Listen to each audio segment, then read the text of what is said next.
Hola, mi nombre es Blanca Valenzuela. Soy abogada. Tengo una trayectoria dentro del Poder Judicial de casi 28 años. Actualmente soy defensora de la niñez y la adolescencia de la ciudad de J. Augusto Saldívar.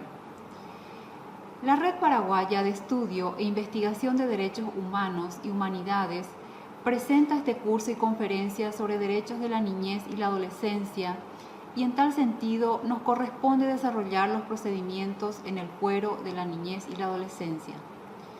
Comenzamos diciendo que el 20 de noviembre de 1989, en la ciudad de Nueva York, se aprueba y ratifica la Convención de las Naciones Unidas sobre los Derechos del Niño y suscripta por Paraguay por Ley 57/90. Este capítulo de referencia fue elaborada de acuerdo a nuestras propias necesidades y los cuidados especiales de protección que se merecen los niños.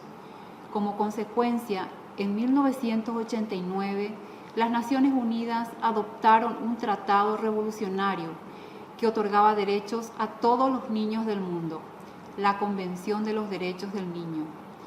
Es el tratado internacional más ratificado del mundo. Esta convención apela a ayudar a todos los niños y transformar con la firma del tratado leyes irregulares que hayan existido.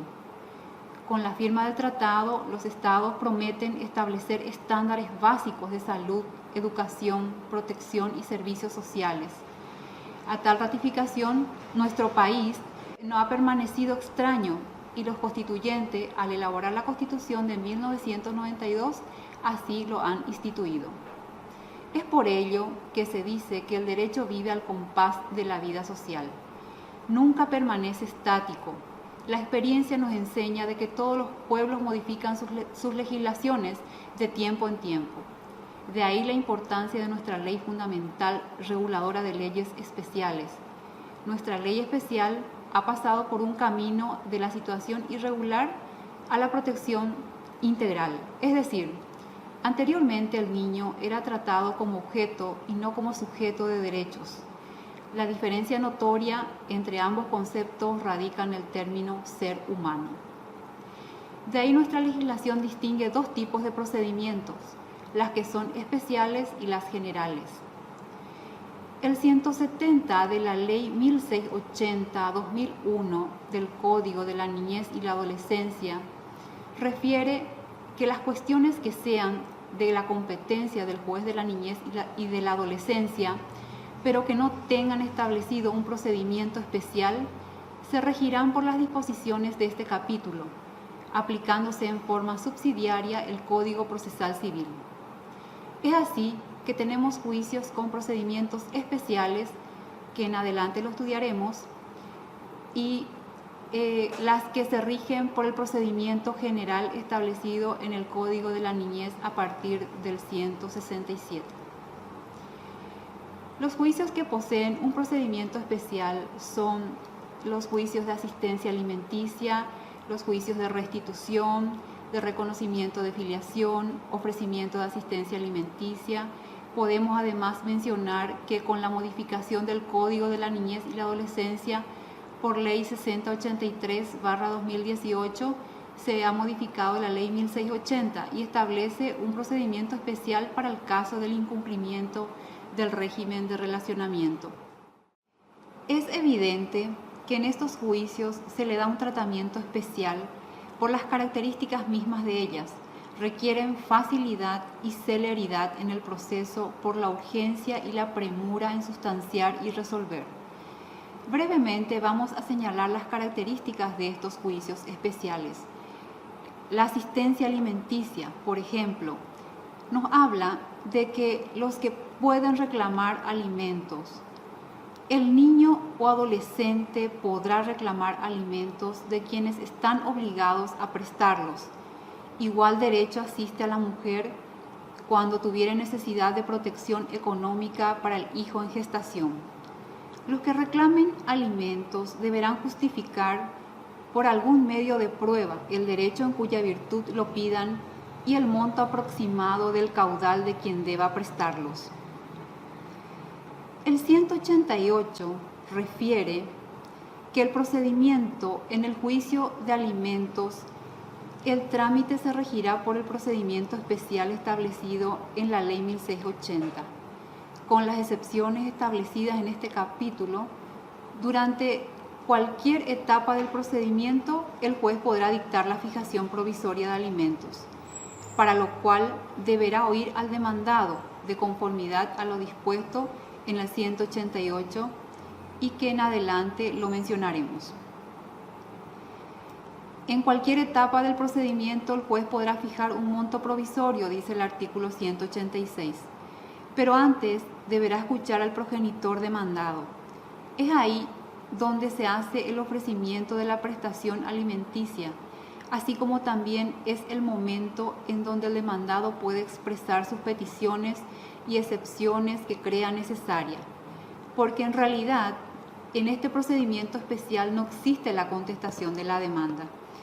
Es en la audiencia donde tiene la oportunidad de dar su conformidad o objetar lo peticionado en el escrito de demanda. Seguidamente, el 187 nos habla de los medios de prueba. El derecho en virtud del cual se solicita alimentos solo podrá probarse por medio de instrumento público o por absolución de posiciones del demandado. El monto del caudal del demandado podrá justificarse por toda clase de prueba, incluso por medio de testificales rendidas previamente ante el juez. En primer lugar, el monto del caudal económico del demandado y en segundo lugar, probar el derecho en virtud del cual se reclama. Al hablar de instrumento público, se refiere al certificado de nacimiento en donde se acredita el nexo biológico del niño o niña o adolescente con el demandado o la demandada en su caso. En cuanto al caudal, se puede demostrar por cualquier medio de prueba, inclusive por pruebas testificales. ¿Qué es lo que hace que este juicio sea especial? Lo que hace que este juicio sea especial es la simplicidad del procedimiento en sí. Acá no existe un plazo de contestación de demanda porque el demandado directamente tiene intervención en la audiencia del 188. Hay ausencia del rigorismo procesal, no hay plazos ni etapas para dictar un monto provisorio, es un juicio sumarísimo y efectivo. Además, se respetan los principios de bilateralidad, inmediación y, como dije, la defensa en juicio del alimentante.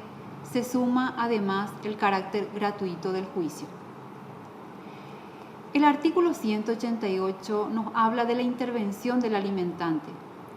En las actuaciones de primera instancia, solicitada la fijación provisoria de alimentos, el juez, antes de pronunciarse sobre lo solicitado, citará al alimentante o al demandado, en este caso, una sola vez y bajo apercibimiento de tener por cierta las afirmaciones de la parte actora.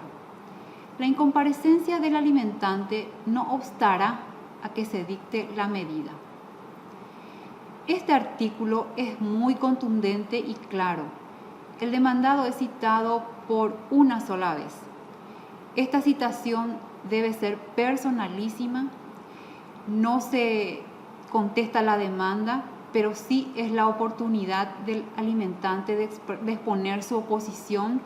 Para ello deberá ser necesario entregarles las copias del traslado de la demanda y de esa forma dar cumplimiento a lo que establece el artículo 16 de la Constitución Nacional, garantizando el derecho a la defensa.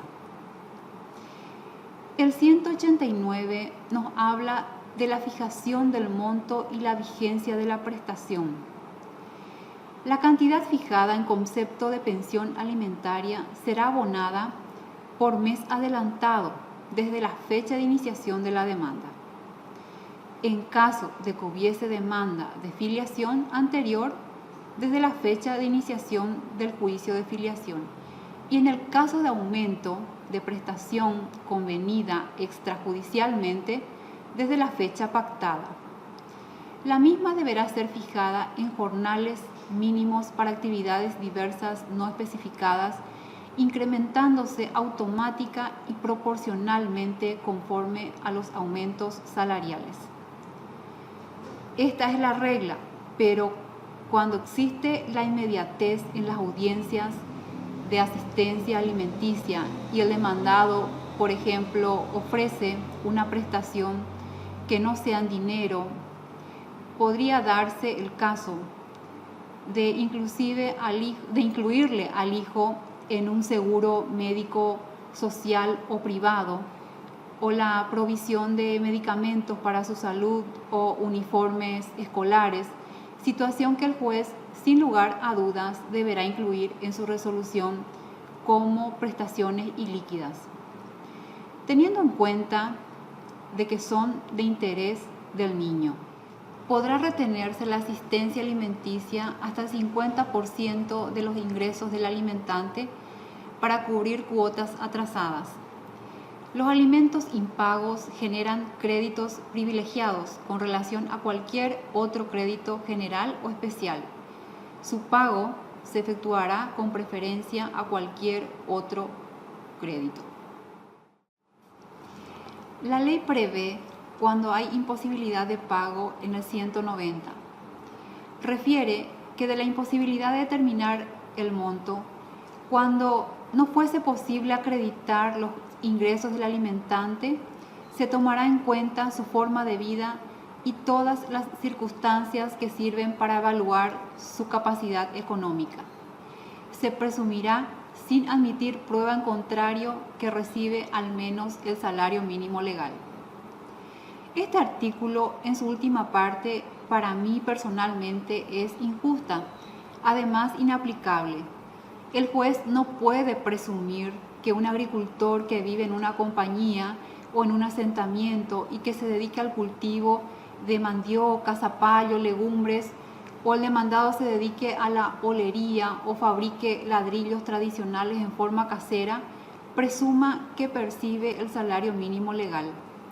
Por eso, es importante que si en autos no se han acreditado fehacientemente los ingresos del alimentante, oficiosamente el juez solicite que la trabajadora social haga un relevamiento de datos en relación a las condiciones de vida y una evaluación socioambiental del lugar donde reside el demandado. Porque si rigurosamente se aplica este artículo, se estaría cometiendo una injusticia y el demandado caería fácilmente en mora por incumplimiento al deber alimentario. No estoy de acuerdo con lo que establece el artículo 190 del Código de la Niñez y la Adolescencia, en el que habla de la presunción en caso de que no se pueda establecer el caudal y exista inconveniente para establecer el monto que se presuma que el alimentante percibe el salario mínimo legal. Creo que es un artículo inaplicable, sobre todo para utilizar en nuestro medio, teniendo en cuenta que algunos, que no todos perciben el salario mínimo legal, como así también no cobran en jornales mínimos o se dedican a realizar trabajos que no son pagados en jornales. Siguiendo con nuestro tema, las sentencias definitivas podrán ser apeladas en los juicios de asistencia alimenticia dentro de los 3 días de haber sido notificada la resolución.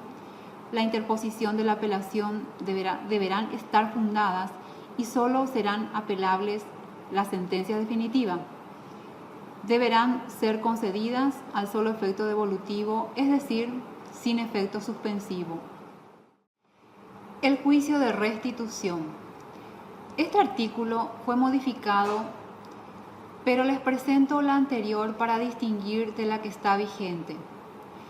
La anterior refiere que en caso de que uno de los padres arrebate el hijo al otro, aquel puede pedir al juez la restitución del mismo por medio del juicio de trámite sumarísimo, establecido en este artículo bajo declaración jurada de los hechos alegados.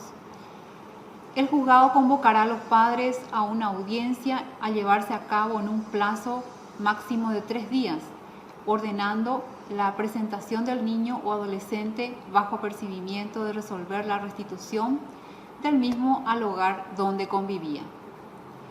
Las partes concurrirán a una audiencia acompañado de sus testigos y demás instrumentos de prueba, y el juez resolverá sin más trámite, siendo la resolución recaída apelable y sin efecto suspensivo.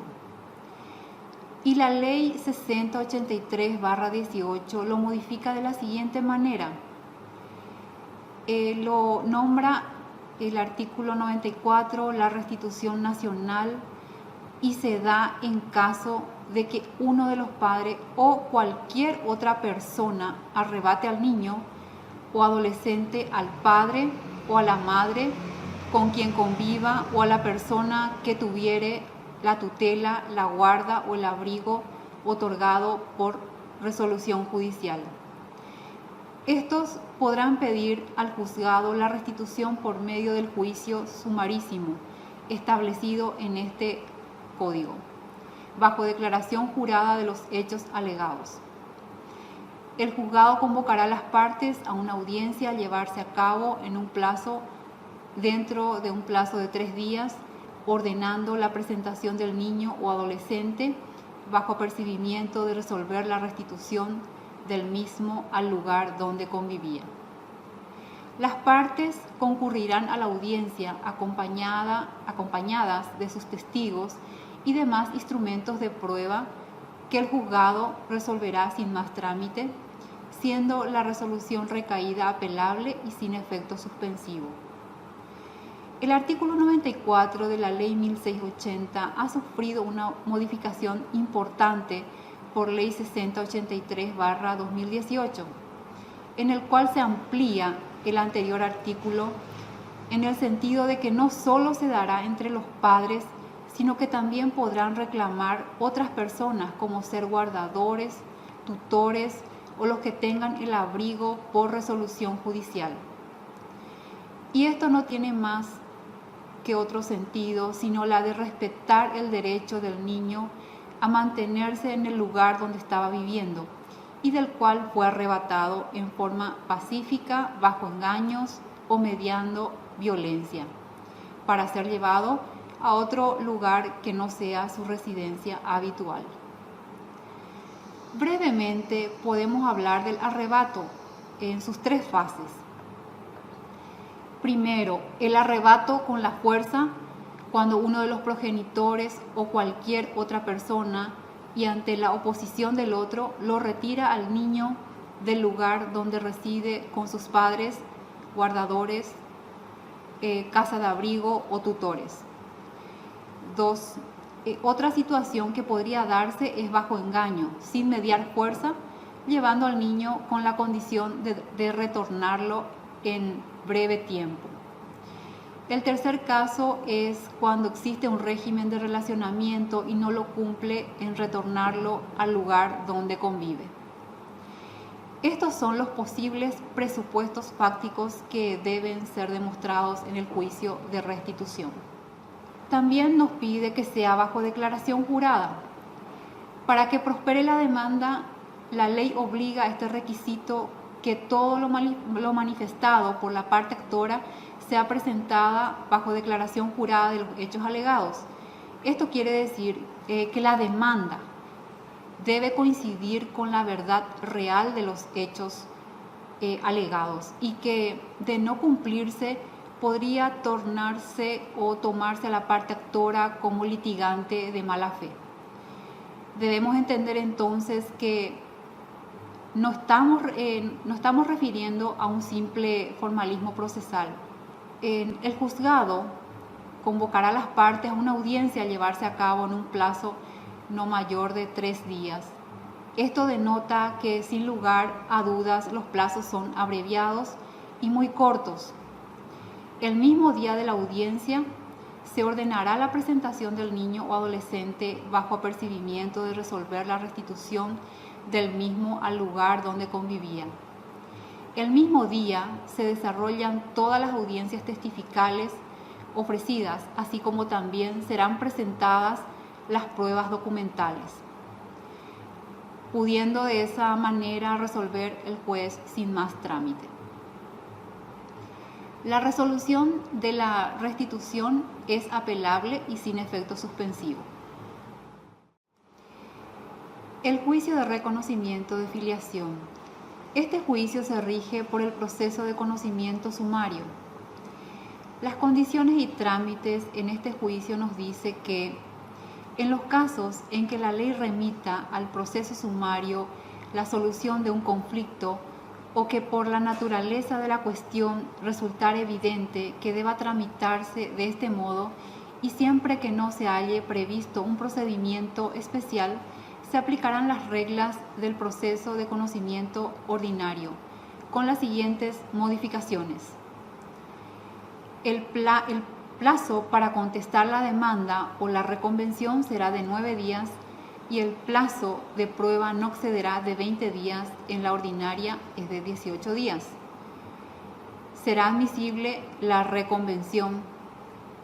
Al deducir la demanda deberá acompañarse la documental en los términos del artículo 219 y ofrecer las demás pruebas. No procederá el plazo extraordinario de prueba ni la presentación de alegatos, con la salvedad de que deberán presentarse los alegatos en el juicio de reconocimiento de filiación, con el plazo de 6 días comunes. Los testigos no podrán exceder de 5 por cada parte, sin perjuicio de la regla establecida por el artículo 318 del CPC. Las excepciones dilatorias se opondrán conjuntamente con la contestación de la demanda, pero serán resueltas con carácter previo y el plazo para dictar sentencia será de 20 o 30 días, para dictar autos interlocutorios de 5 o 10 días según se trate de juez o tribunal. Ahora me toca hablar del artículo 96 que ha sufrido modificación, del incumplimiento del régimen de relacionamiento modificado y ampliado por la Ley 6083 y que también cuenta con un procedimiento especial.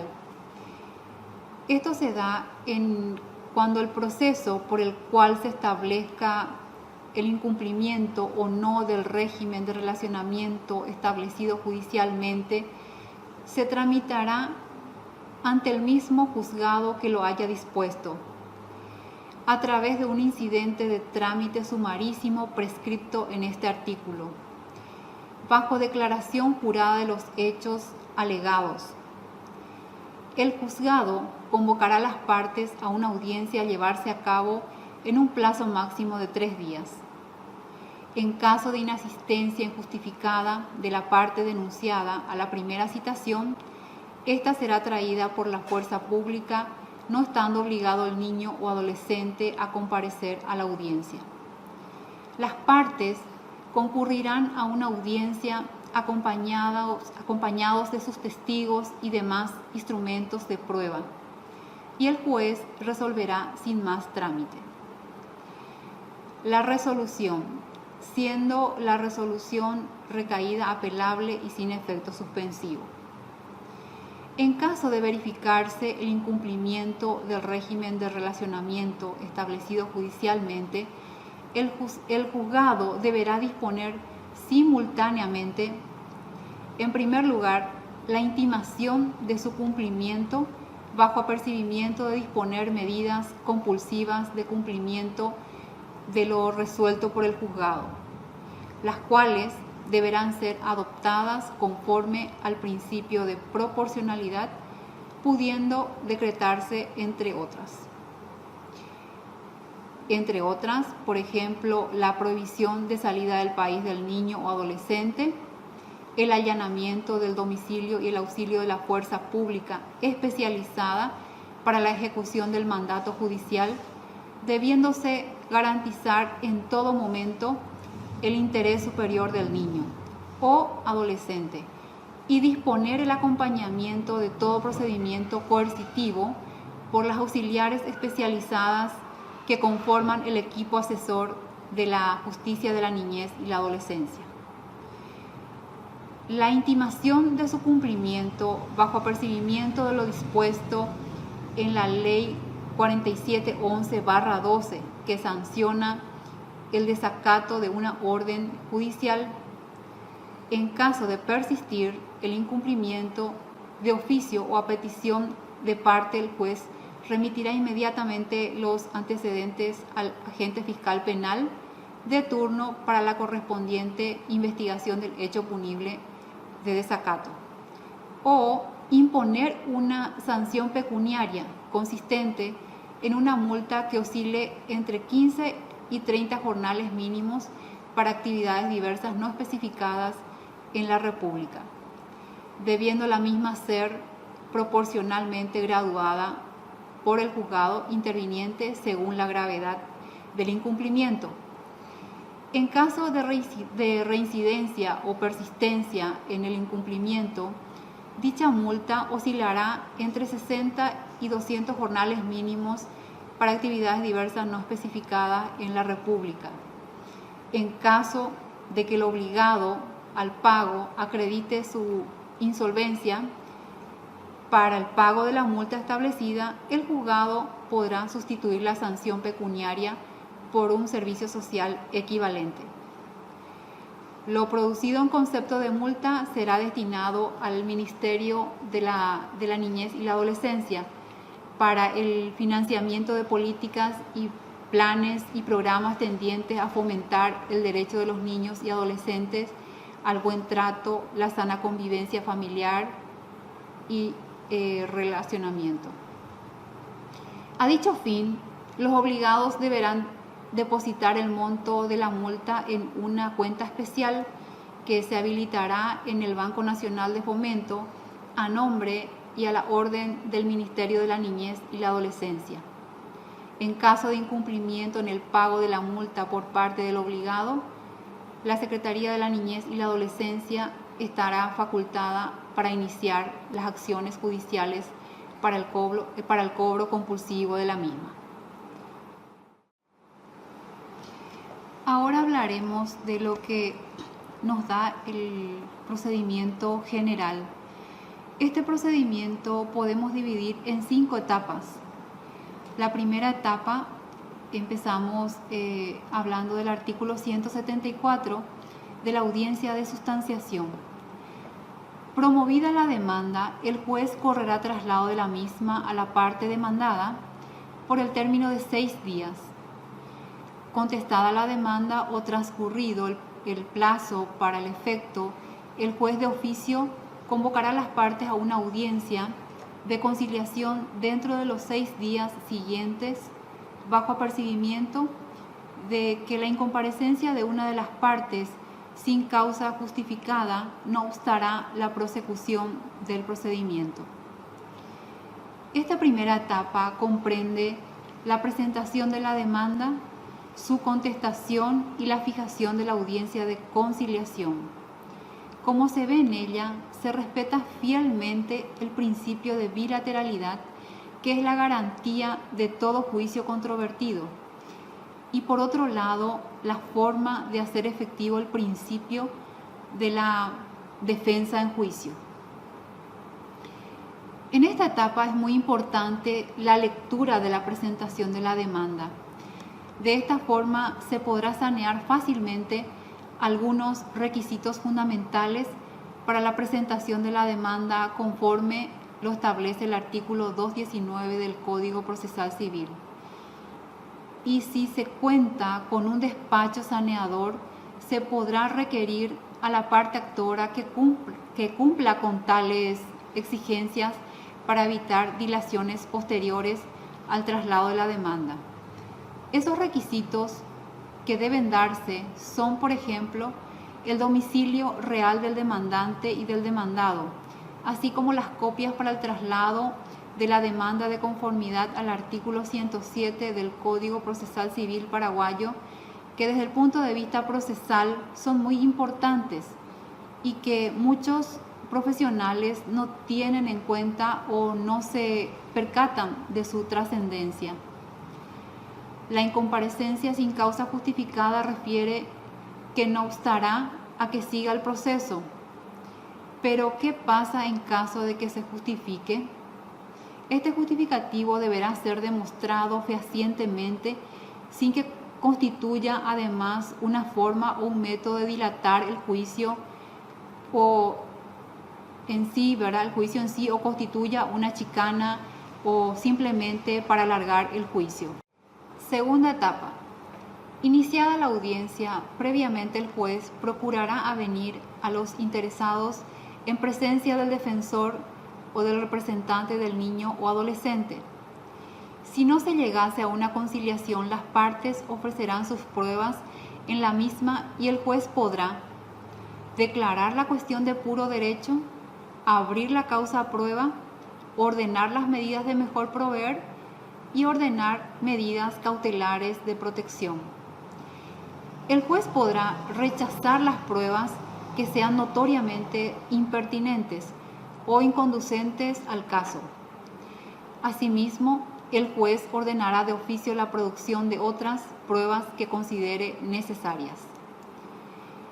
Si se dictasen medidas cautelares de protección, ellas deberán estar debidamente fundadas y ser objeto de revisión periódica por parte del juzgado.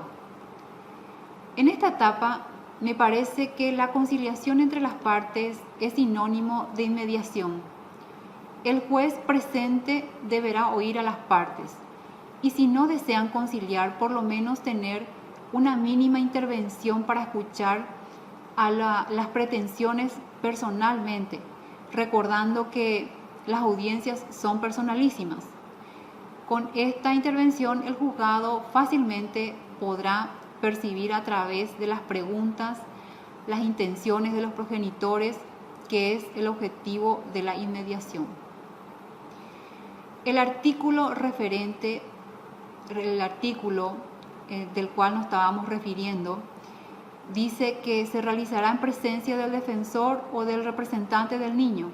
En este caso, generalmente se presentan los padres acompañados de sus abogados patrocinantes. Pero lo más conveniente sería que al momento de la conciliación se realice únicamente entre las partes o que los abogados se limiten a escuchar en la etapa conciliatoria. Esto es teniendo en cuenta el carácter personalísimo de la audiencia. Esto es lo más recomendado, lo digo por experiencia. Me ha tocado participar en muchas audiencias como actuaria en el juzgado de la niñez. Al tratarse de cuestiones de familia, hacerle saber a las partes la importancia de la conciliación, evitando dilaciones o conflictos, se hace más fácil lograr un acuerdo favorable para el niño o adolescente. Sin embargo, la presencia de los abogados muchas veces hace que se acrecenten los conflictos, sobre todo cuando se trata de abogados que no conocen de este fuero tan especial o de derecho de familia. Tercera etapa. Una vez finalizada la audiencia de conciliación y no existiendo acuerdo, inmediatamente se ordenará la apertura de la causa a prueba, admitiendo las pruebas ofrecidas y rechazando las que crea no conducentes. El número de testigos, el artículo 176 nos dice de que las partes podrán proponer hasta 3 testigos, pudiéndose incluir en tal condición también a los miembros de la familia, cuando por la naturaleza del proceso solo los familiares y personas del entorno del hogar pueden conocer la realidad de los hechos. El 177 del diligenciamiento de las pruebas refiere que una vez dispuesta la apertura de la causa a prueba, el juez ordenará el diligenciamiento de las pruebas ofrecidas y admitidas en un plazo no mayor de 20 días. El periodo de prueba no podrá sobrepasar los 20 días. El 178 de la audiencia de las pruebas nos dice de que la sustanciación de las audiencias serán continuas y recibidas personalmente por el juez bajo pena de nulidad y se llevarán a cabo con la parte que compareciere por sí o por apoderado.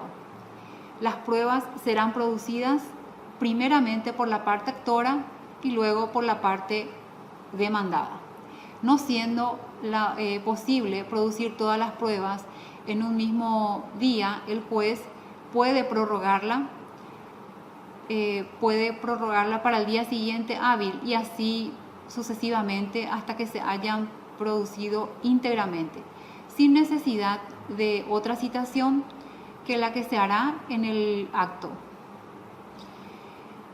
Una vez concluidas las mismas, se escucharán los alegatos de las partes por su orden. Culminando los alegatos, el juez llamará autos para sentencia.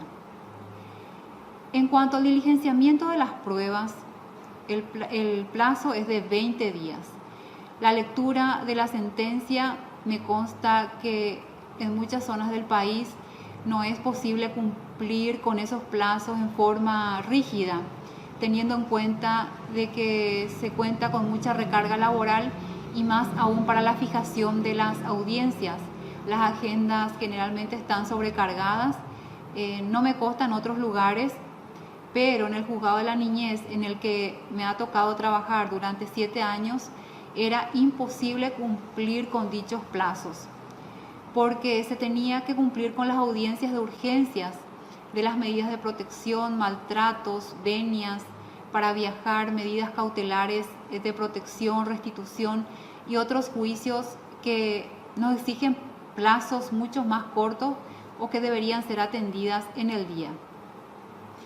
La sentencia, el juez podrá fijar audiencia dentro de los 6 días posteriores al llamamiento de autos, oportunidad en que dará lectura a su sentencia. Lo mismo ocurre con la lectura de la sentencia definitiva, y lo más curioso es que ningún profesional ha objetado el no cumplimiento con este plazo de 6 días. Me imagino que estará pendiente solamente de la sentencia escrita para luego poder leer detenidamente, informarle a su cliente o cuenta con muchos juicios pendientes que atender. Además, cuenta con 3 días posteriores a la notificación de la misma para la apelación. Cuarta etapa. El artículo 180 nos habla de la interposición del recurso de apelación. Nos dice que solamente será apelable la sentencia definitiva dictada por el juez. El recurso será interpuesto dentro del 3er día de notificada la misma y será concedida al solo efecto devolutivo, salvo que se trate de una situación que altere la guarda del niño o adolescente o que concierna a su seguridad, en cuyo caso podrá dictarse con efecto suspensivo. El recurso deberá ser fundado en el escrito de apelación y en él se incluirán los reclamos a las pruebas ofrecidas y no admitidas. Antes de dictar sentencia, el tribunal podrá disponer la admisión y producción de las pruebas no admitidas, así como las medidas de mejor proveer que estime conveniente. Se puede interpretar que el legislador pensó en evitar dilaciones en los juicios de niñez al limitar la apelación, pero al tener el Código Civil como aplicación supletoria, se admiten excepciones de falta de acción o falta de personería, litispendencia, así como los incidentes de nulidad de actuaciones cuyos autos interlocutorios son apelables al tratarse de procedimientos civiles. Inclusive, no haría falta la fundamentación de dicha apelación. La forma de la concesión: la regla general es sin efecto suspensivo y la excepción es con efecto suspensivo. Se entiende por alteración de la guarda o la seguridad del niño, que es cuando se cambia el domicilio del niño, su status quo, y que esto constituiría un peligro o una privación afectiva. Quinta y última etapa. El artículo 181 del procedimiento en segunda instancia. Recibido el expediente, el Tribunal de Apelaciones de la Niñez y la Adolescencia correrá traslado a la otra parte del recurso de apelación interpuesto por el plazo de 3 días. Contestado el mismo, el tribunal fijará audiencia para la producción de las pruebas que hubiese admitido. Solo podrán ser admitidas y producidas las pruebas que hubiesen sido rechazadas en primera instancia. Y el diligenciamiento de las mismas se hará conforme al procedimiento establecido en el artículo 178 de este Código. Culminada la audiencia, el tribunal llamará autos para resolver y dictará sentencia dentro del plazo de 10 días.